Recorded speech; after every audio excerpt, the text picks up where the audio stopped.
د 400 د تنګي تحصیل په چندروډا کې نن یو خونړی شخړه رامنځته شوه چې پکې د دوه ډلو ترمنځ د ډزو په وجه دوه تنه مړو 15 جوبل شول.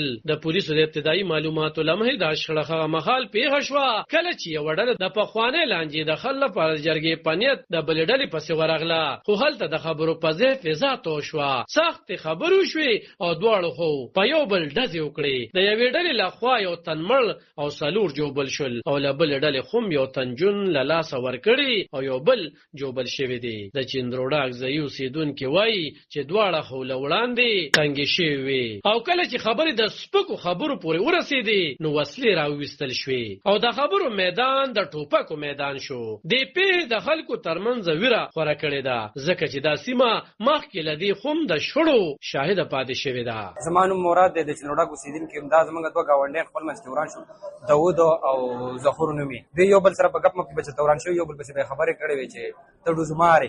ظهور بچ ته داود یاد کړی چې دا ډوزمار دی. داود په سار راغلی او ظهور په کور کې نو وس داود هم کور ته راغلی او به ډېر خپل داود د کورانه مور راغلی و. نو یو بل باندې سره خبرې مبرې کړې به एकदम په یو بل فایر کړي. نو 15 کسان پکې د یو ډخه ولګیدل او دوه کسان پکې د بل ډخه ولګیدل.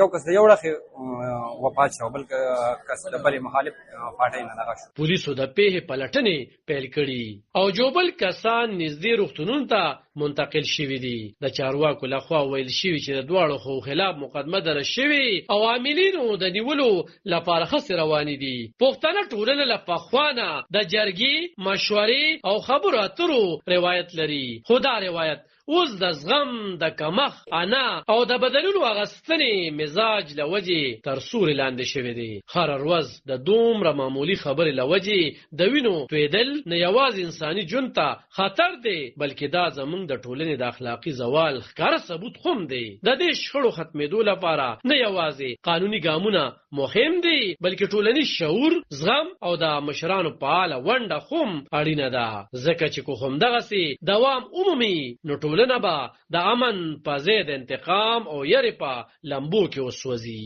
علب خان شیرپو، دلبر نیوز، 400.